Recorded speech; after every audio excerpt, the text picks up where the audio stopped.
IPL 2024ஆம் ஆண்டு season தொடங்குவதற்கு முன்பே பல சர்ச்சைகள் சம்பவங்கள் நடைபெற்றிருக்கிறது. மும்பை இந்தியன்ஸ் அணியின் ஜாம்பவான் கேப்டனாக கருதப்படும் ரோஹித் சர்மா அந்த பதவியில் இருந்து அதிரடியாக தூக்கப்பட்டார்.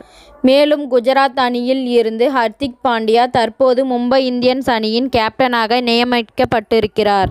ரோஹித் சர்மா அதிரடியாக நீக்கப்பட்டது அவருடைய ரசிகர்கள் மத்தியில் பெரும் ஆத்திரத்தை கிளப்பியிருக்கிறது.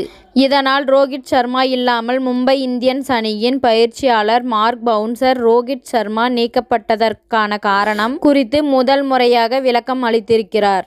இது குறித்து பேசிய அவர், இது முழுக்க கிரிக்கெட்டை வைத்து எடுக்கப்பட்ட முடிவு. ஹர்திக் பாண்டியாவை ஒரு வீரராக முதலில் நாங்கள் வாங்க நினைத்தோம். தற்போது அணி மாற்றத்தை சந்தித்து கொண்டிருக்கிறது.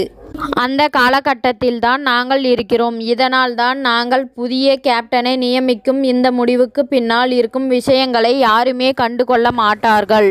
இந்தியாவில் பல ரசிகர்கள் இதனை ஏற்றுக்கொள்ளாமல் மிகவும் உணர்ச்சி வசப்படுகிறார்கள். ஆனால் ஒரு கிரிக்கெட் வீரராக இந்த உணர்ச்சி வசத்தை எல்லாம் தள்ளி வைத்து பார்த்தால் இதற்கு பின்னால் இருக்கும் கிரிக்கெட் தொடர்பான முடிவே ஏன் நாங்கள் எடுத்தோம் என்று உங்களுக்கு கண்டிப்பாக புரியும். தற்போது கேப்டனாக இல்லாமல் வெறும் ஒரு வீரராக ரோஹித் சர்மா விளையாடினால் அவரின் பல திறமைகள் பேட்டிங்கில் நிச்சயம் வெளிப்படும்.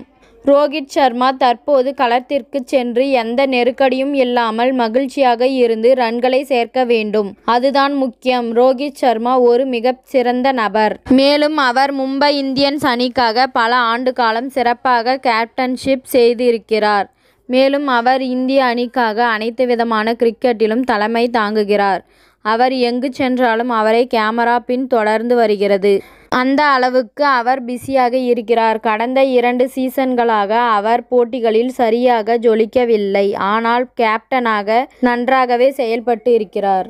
இதனால் தான் மும்பை இந்தியன்ஸ் அணியின் உள்ள அனைத்து நிர்வாகிகளும் இணைந்து ரோஹித் சர்மாவை சாதாரண வீரராக களமிறக்கினால் அது பேட்டிங்கில் தன்னுடைய திறமையை வெளிப்படுத்த அவருக்கு வாய்ப்பாக இருக்கும் என்று எண்ணினோம். ரோஹித் சர்மா ஒரு பேட்ஸ்மேனாக எங்களுக்கு மிகப்பெரிய பலத்தை அணிக்கு கொடுப்பார். கேப்டன் என்ற எந்த நெருக்கடியும் இல்லாமல் அவர் களத்தில் சாதாரண வீரராக விளையாடி மகிழ்ச்சியாக இருக்க வேண்டும் என்பதுதான் என்னுடைய எண்ணம். இருப்பினும் அவர் இந்திய அணிக்கு தொடர்ந்து கேப்டனாக இருக்கிறார். இதனால் அவருக்கான மவுசு என்றுமே குறையாது. IPL தொடருக்கு வரும்போது கேப்டனாக மேலும் அவருடைய நெருக்கடி அதிகரிக்கும். அந்த IPL தொடரில் ஒரு சிறந்த பேட்ஸ்மேன் ஆக ரோஹித் சர்மாவை நாம் பார்க்க முடியும். அவருடைய முகத்தில் சிரிப்பு வரவேண்டும் என்பது எனது ஆசை என்று மார்க் பவுன்சர் கூறியுள்ளார். இத்துடன் இந்த செய்தி முடிவடைகிறது. நன்றி, வணக்கம். மீண்டும் அடுத்த வீடியோவில் சந்திப்போம். மேலும் இது போன்ற சுவாரஸ்யமான செய்திகளை உடனுக்குடன் தெரிந்து கொள்ள தமிழ் சிறை சேனலை சப்ஸ்கிரைப் பண்ணுங்க. பெல் ஐகானை கிளிக் பண்ணுங்க.